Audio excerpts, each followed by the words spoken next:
sige. Nag-practice pa talaga siya dyan magmotor, hindi na nakadating. Ay, garutay. Morning guys, ito tayo ngayon sa Palitan Bay. We are now here in Cambogahay Falls. Maraming activities dito, mga water activities, and then may mga kumukuha rin ng mga magandang photos and videos. So magbibigay lang kayo ng mga tips sa kanila para at least syempre yun yung isa sa mga nagiging source of income nila dito sa Ikibor. So yun nga sa likod ko, ito sa mga falls, 4 na falls siya dito. So stage 1, 2, 3, 4. Yung number 1 falls na makikita nyo pagdating nyo dito, ito yung pinakamalalim. So yung pinaka pang-4, yun yung medyo chill na, medyo mababaw. Then nandun din yung activity na fairy walking and cursive. Okay? So explore nyo lang dito, masaya siya, fun activities. And dito ulit yan sa Cambogahay Falls. See you here! Hoy, hindi engkanto walk yan, fairy walk yan ha. Eh, hindi ko na nga din alam kung natutuwa pa ba sa akin si kuya dito. Hala, hindi ganyan! Dito sa Cambogahay Falls, marami ka nga pwedeng gawin. Lalong-lalo na yung mga water activities. At kumuha ng maraming photos at videos. Madami ka nga palang viewers dito. Pero Dedma, go! Talaga namang hindi siya magpapatina. Take note, yung mga taga dito na rin pala ang kukuha ng mga photos at videos sa inyo. Unlimited yan ha. O, tingnan mo si kuya, nagpa-fly yan siya talaga. And don't forget to give some tip ha. Isa na rin to sa kabuhayan nila. Lapit! Oh, reminder, kailangan may travel insurance ka ha. Hey guys, Kian here again. Nandito tayo ngayon sa Secret Beach. So, bago kayo makapunta dito, yung mga dadaanan nyo is medyo rough road, may pababa, may pataas, and then, pag nakarating kayo dito is worth it naman, sobrang worth it. May mga drone shots din, yung mga videos, andun sa likod ko. Diba, may mga mag-guide din naman sa inyo dito kung paano yung mga shots na gagawin sa inyo. So, you should try here in Sikihor. Worth it. When we got here, hindi nga kami agad na isalang for drone shots ng videos at photos dahil napakahaba nga ng pila.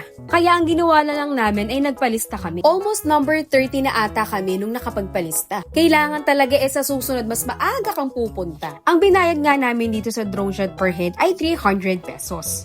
Well, for me, worth it na rin siya ha, dahil only photos at videos na rin siya. And don't worry sa mga posing, dahil tuturuan ka rin nila kung ano yung mga gagawin.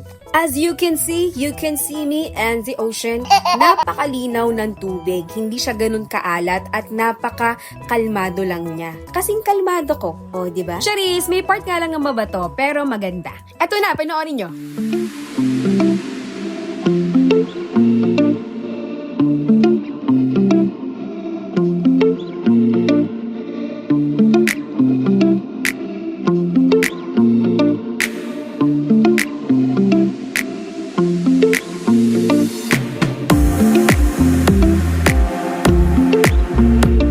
Diba? Ang ganda. Kinikilig ako.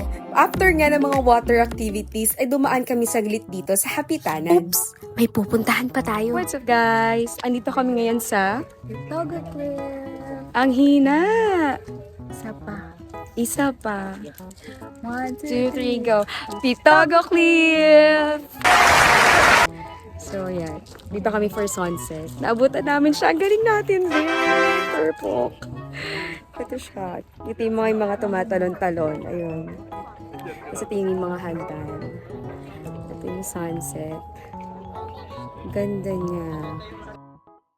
Look how beautiful the sunset is. It reminds me of hope and beautiful memories. Ang perfect talaga ng pagkakagawa ni Lord sa mundo, no? Kaya ikaw, don't lose hope.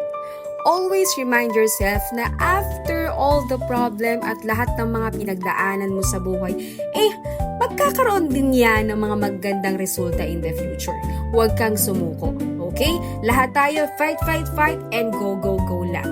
Makakapunta rin tayo sa finish line kung saan lahat tayo ay magiging successful at mapupuntahan natin yung mga lugar na gustong-gusto natin puntahan at ma-achieve lahat ng mga bagay na gusto natin ma-achieve. Kaya ikaw, wag na wag mong kakalimutan na palaging manalangin at magtiwala sa Kanya. Oh, kakain na ako dito sa Angel Wish ha. Try nyo dito at masarap din dito. Travel dolls for everyone. Ayan lang. Salamat!